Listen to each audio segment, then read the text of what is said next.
Hello everybody and welcome back to another episode of Mission Moonshot. Here on the pad we have an Atlas Centaur with insulation. That's right, I actually went ahead and gotten the insulation unlocked, so our boil off is way less. So therefore we can actually do a Atlas Agena style mission where we wait in a parking orbit with a Centaur upper stage because we have the multi-layer insulation preventing all our precious hydrogen and oxygen from boiling off. With that being said, we have two missions planned using this. We have a lunar orbiter, which we are launching now, and then later on I have a lunar soft lander that I've been working on for several months now. It's just about there. I think it's ready for our first launch attempt. Even if we don't nail the landing, we'll still get some science and probably complete the contract, because, I mean, as long as it's better than our previous attempt, which was horrible. So, you know, that's all that really matters. Anyways, let's go ahead and get this thing off the ground. We are 30 minutes away from our launch window, so let's just go ahead and speed that on up and get ready to send this bad boy into space. Atlas Centaur. 5, 4, 3, 2, 1, and liftoff!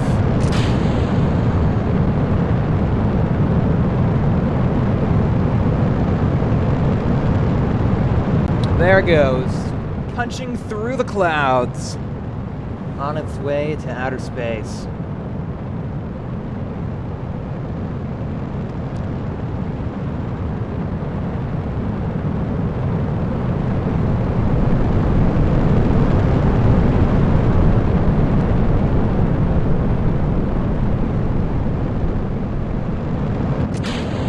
There you go, skirt. See you later. See ya, bye-bye, bye-bye, bye-bye. But yeah, we do have a lot of Atlas launches today, as usual. But we also have some Scout launches as well. I finally got the Scout upgraded to, I guess the Scout 2, it would be. Yeah, not exactly sure. I'm pretty sure the Scout was, like, upgraded very slowly over time. But yeah, I basically, like, we got better solids, put those on there, and it can lift slightly heavier payloads now. So that's pretty cool.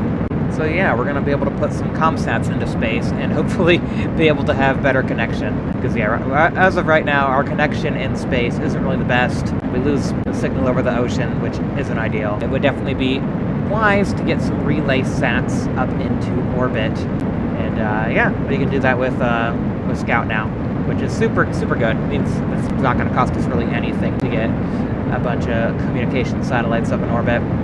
Granted, they won't be up at geo height, but we haven't really perfected getting satellites up to geo yet, so I don't really feel like we can justify a geostationary network. But we can at least do a regular network, which would be great. Here we go, we'll go for staging.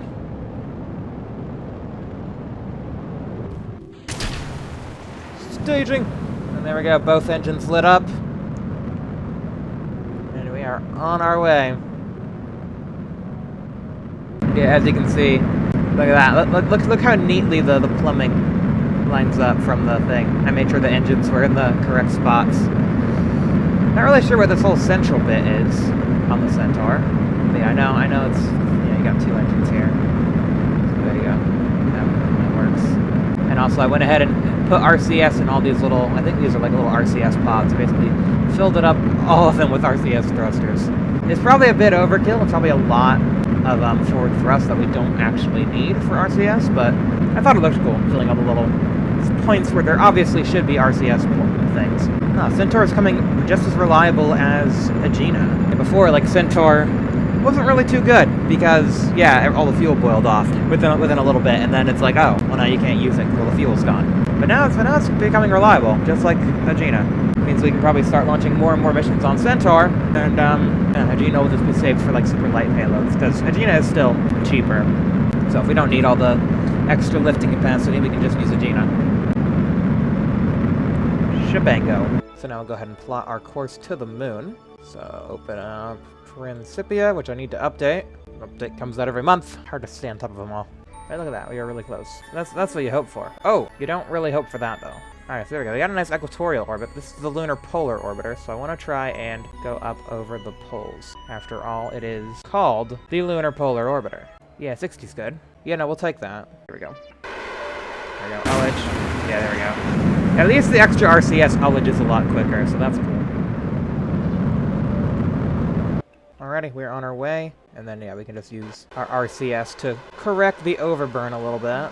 We don't really have to. Our probe can correct for that, actually. But might as well. If we can use fuel on the rocket instead of waste fuel on our probe. That's fine. There we go. Okay. Beautifully done. Yeah, see ya later.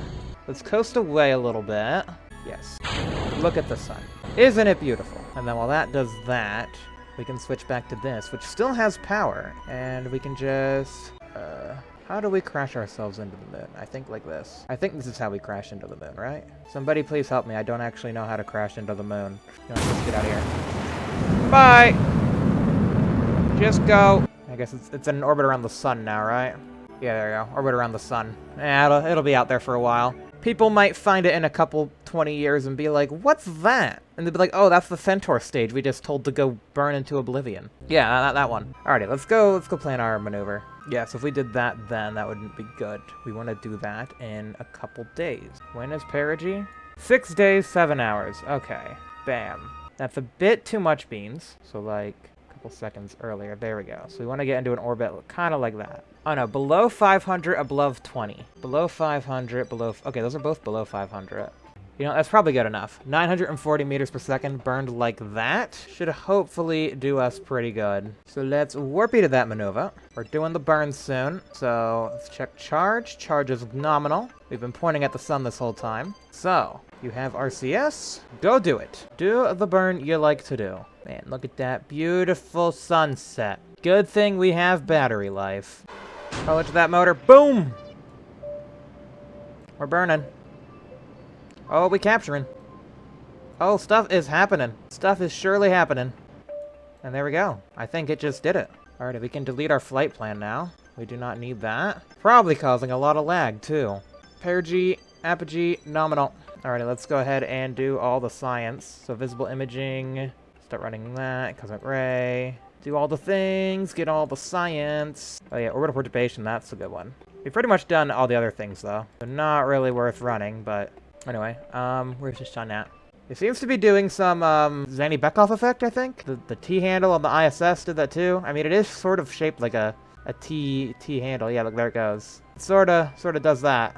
Yeah, it sorta does like a half turn. It doesn't quite fully go around, but it does sorta like a half spin. I guess that's fine. It'll get a lot of photos this way.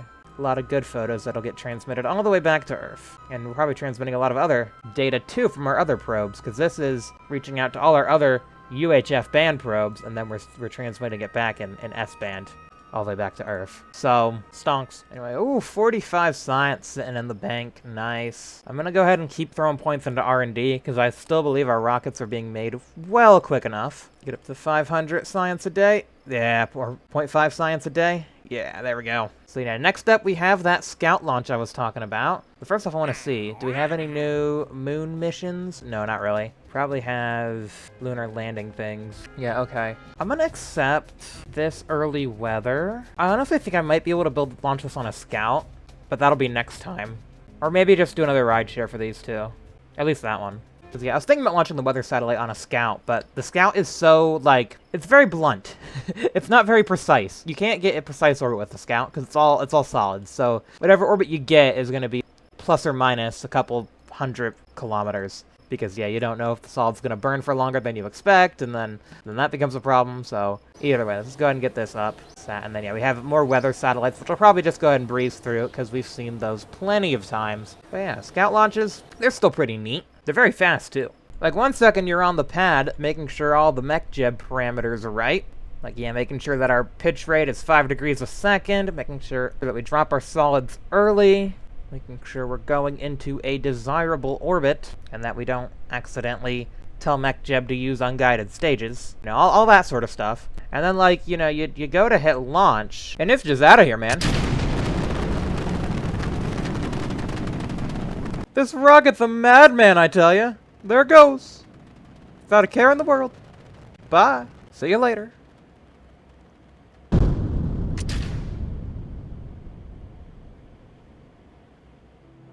And then, after all that, he hits you with the extra burn! Twice! Anyways, there we go. Nominal insertion there. It's really hard for a solid to let you down. But there, as you can see, we are in a pretty eccentric final orbit. Slow down, bucko. Turn on the RCS. There we go. See, it's that simple to just get these cute little satellites into orbit. And the eccentric orbit probably helps them out too, because they'll stay over one part of the Earth for a lot long. So yeah, it's gonna pass quickly and low over America, which is perfect because that's where we have most our relay towers. So if we're over America, we have a connection. But where it's gonna go high is kind of out here over the Pacific, where we may not get a connect. So yeah, it's honestly perfect. It's honestly like the perfect orbit you could want. I'm not even that upset. And yeah, again, we can just like crank these guys out. We could have like hundreds of these. We could have thousands of cute little satellite dudes just all orbiting in the sky. Lots of cute little satellite dudes. And again, the antenna is facing away from the sun. Maybe I should have put the solar panels on the other way, so that way the antenna faces Earth. That would be smart, wouldn't it? Oh well. It doesn't matter. The antenna direction doesn't matter. All that matters is the solar direction. So it's fine. Don't worry about it.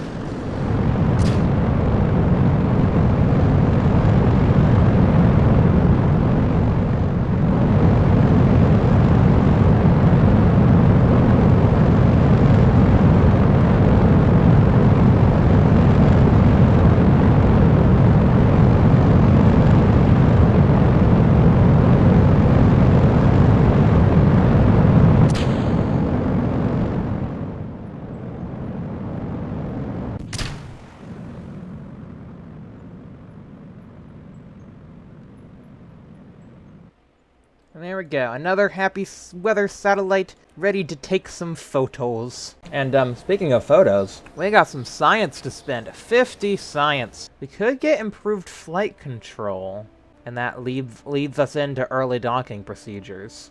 I do like the early docking. Oh, there we go. Gemini heat shields. Yeah, I probably want those. Blade of heat shield technology designed for lifting reentry. Yeah, we're gonna research the landing. And then we might get improved flight control after the fact. I also want to try and get mature turbofans pretty soon, but that does require lunar exploration era material science, which is a lot. But I think we might be able to do that after our first like Gemini launch. We'll have so much science we'll be able to unlock that, because there's something I want to build that requires Mark II cockpit. Anyways, it seems like Atlas Centaur VALOR Mark II is supposed to be next on our build list, but the Scout is actually going to beat it. Yeah, the Scout's going to be ready to go for a little bit, but I really want to get this lunar mission underway. I know it's what you guys have been expecting. Also, looks like 1963 orbital rocketry is done. That gets us some new engines and stuff. Yeah, again, we're just putting Scout on hold. We have more important mission to attend to. The big mission. The big mission. Rocket. Ready. Launch to target line. 22 hours. Oh, we just barely missed the window. Actually, hold on. What's our launch now inclination? I might end up fricking over this mission, but it also might end up making it easier. So let's do -34.30, and we'll go at our discretion. Alrighty.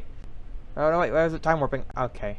It's gonna do it anyway. I thought I told you not to do that, Rocket. I thought I told you not to do the silly. Bad Rocket. Bad. Silly. Dumb. Just hurry up and eat yourself to space before I turn you into scrap metal. There you go. Alrighty, we are go for skirt separation.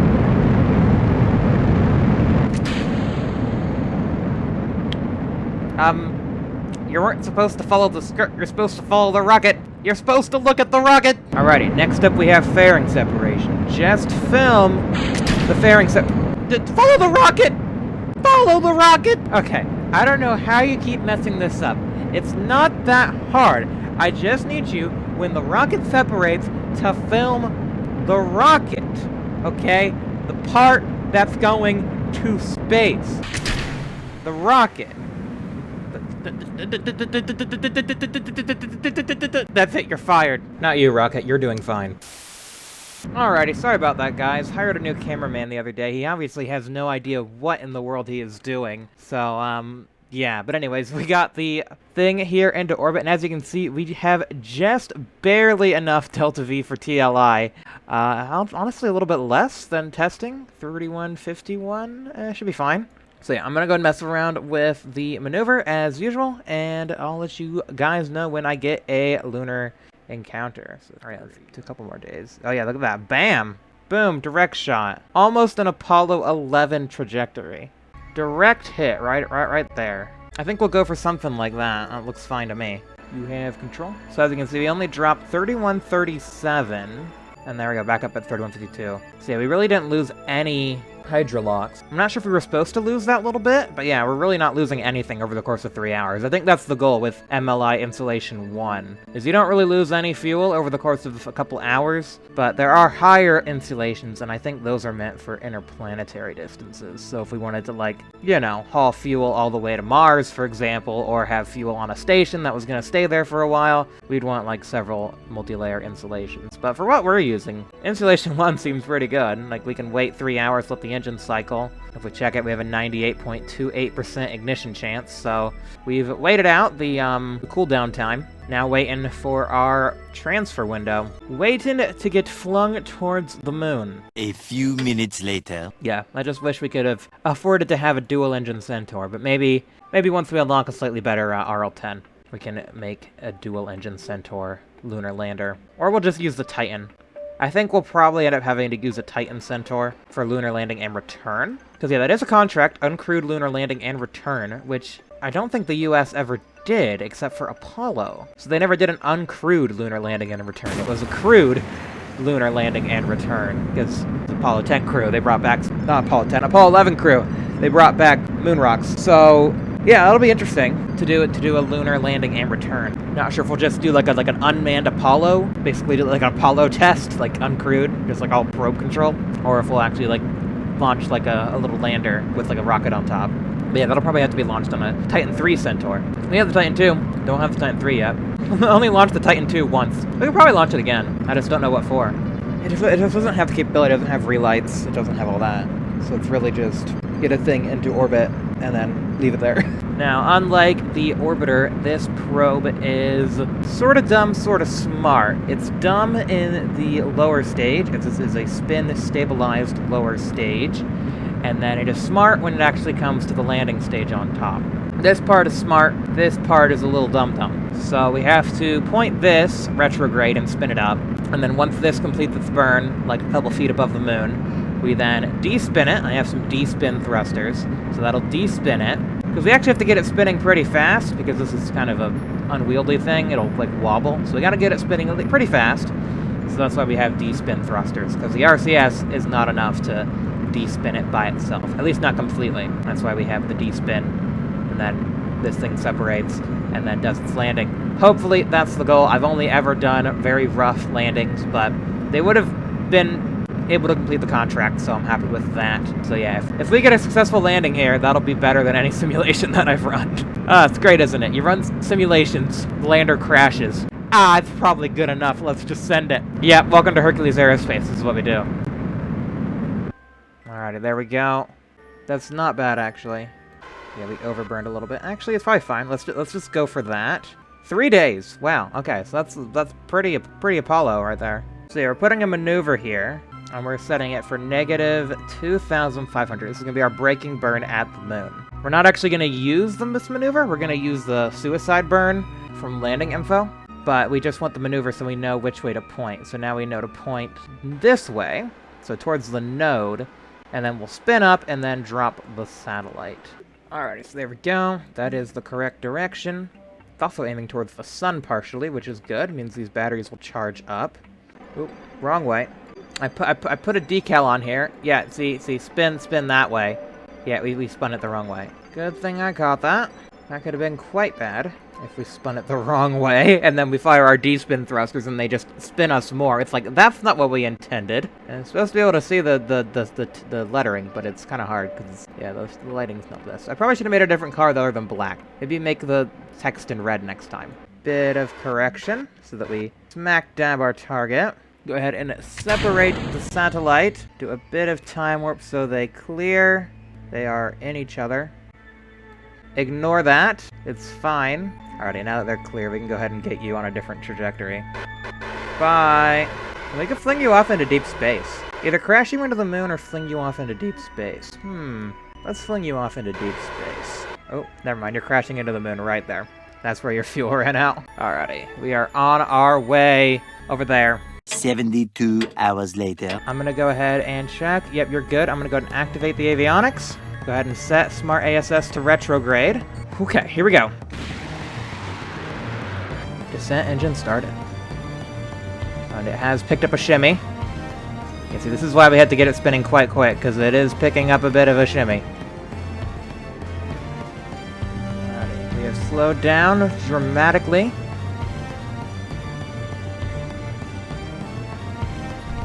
Okay. Despin. And separate. So now we will aim retrograde. We are slowing down, which makes me think we are going up. Probably not great. I'm not sure exactly what kind of attitude we're in. I guess I should be going surface. Surface velocity negative. Right. Not retrograde. Although we are still spinning.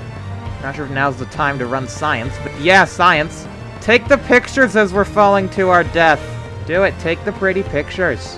Alright, now we're heading back down. There we go. It's found its target. There we go. It has found its orientation. It's happy in this configuration. Alrighty. Burning. So we're fighting the descent now. So yeah, 16, 14, 12, 11, 10, 9. Let's just cut that so we have RCS for attitude control. 9, 8, 7, 6, 5, 4, 3, 2, 1, bang. Well, now we know we gotta do something different. Yeah, that didn't work. Yeah, there might also be a chance that we win a bit soon on the initial braking stage. Maybe I should have waited a bit longer on that.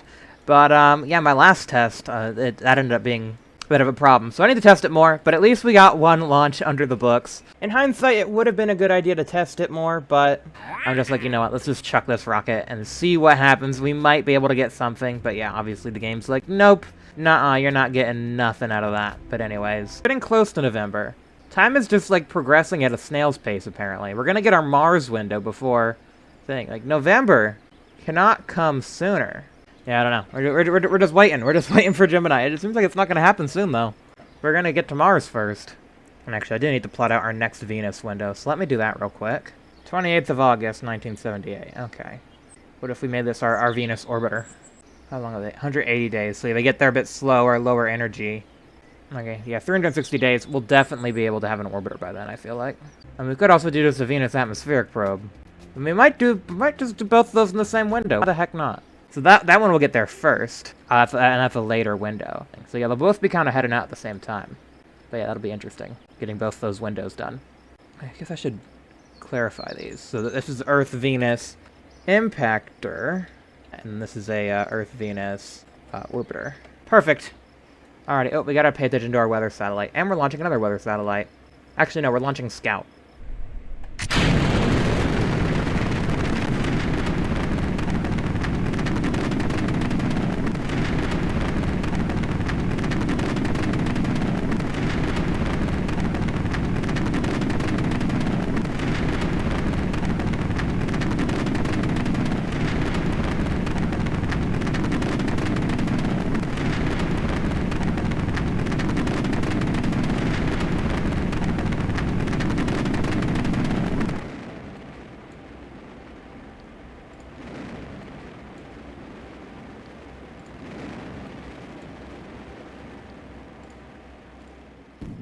Anyways, we got one more weather satellite to bring back, so I think we'll go ahead and bring that back down. But then after that, we just have these rockets left, the ride share, and then another weather satellite to get up. And I would like to queue up some more rockets, but right now there really aren't any contracts available. So really, all we have left to do is retry the lunar landing again, and obviously, I'll probably do a bit more tests on that, and then we'll probably get that knocked out next time, hopefully. I could probably also start building the Mars mission. That's going to be happening relatively soon. Could get that ready as well. Yeah, I just don't know what else to do. Like, why aren't we getting some other contracts? Lunar orbiter, have we done all those? Oh yeah, we've done all those. Okay. Far side lunar landing, we have to do lunar landing twice. Oh. We have first crewed lunar orbit. Crewed lunar orbital. What is the difference between all these? Interesting. Must not have accepted commercial communication satellite. Okay, because we have those accepted, we can't start looking into those. Okay, so we gotta finish the rideshare mission before we can do those geostationary ones. First docking, first EVA for that. Okay. So yeah, we need to do that rideshare mission, which again, I would do it today, but then again, we don't have anything else planned, and I gotta do some more planning. Gotta cook a bit more. So I think that'll be good for the day. Let's just go ahead and wrap up with the weather satellite.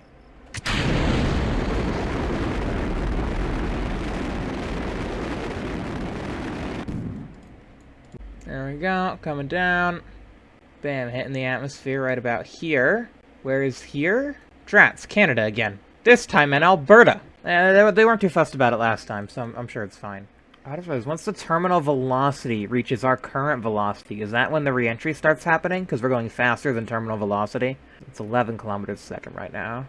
3, okay. Terminal velocity is now below, and yet the right on cue, the plasma starts. Wow. It's because we're moving faster than we should be. The universe is like, wait, you're moving faster than you're supposed to. Hold up. Flame time. But then we're like, haha, we have a shield. You don't hurt us because we have a heat shield that protects us from the plasmers. And we'll probably be going faster than terminal velocity all the way down to the ground. Pretty sure that's how that works. It's just, we're going slow enough now where they don't need the plasma anymore.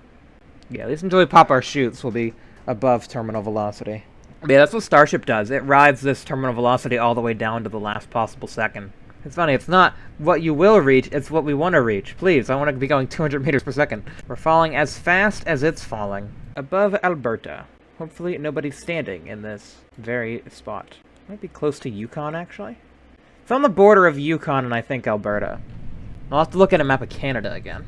But I guess, yeah, as this thing's falling, if you enjoyed this video, please be sure to leave a like. Subscribe for new videos. Have a great day, get rest of your day. And yeah, next time, we'll be sending stuff to Mars, sending stuff back to the moon, and possibly a Concorde flight if our crew can get out of training, or if we just are fed up and just decide to not launch anything for a while.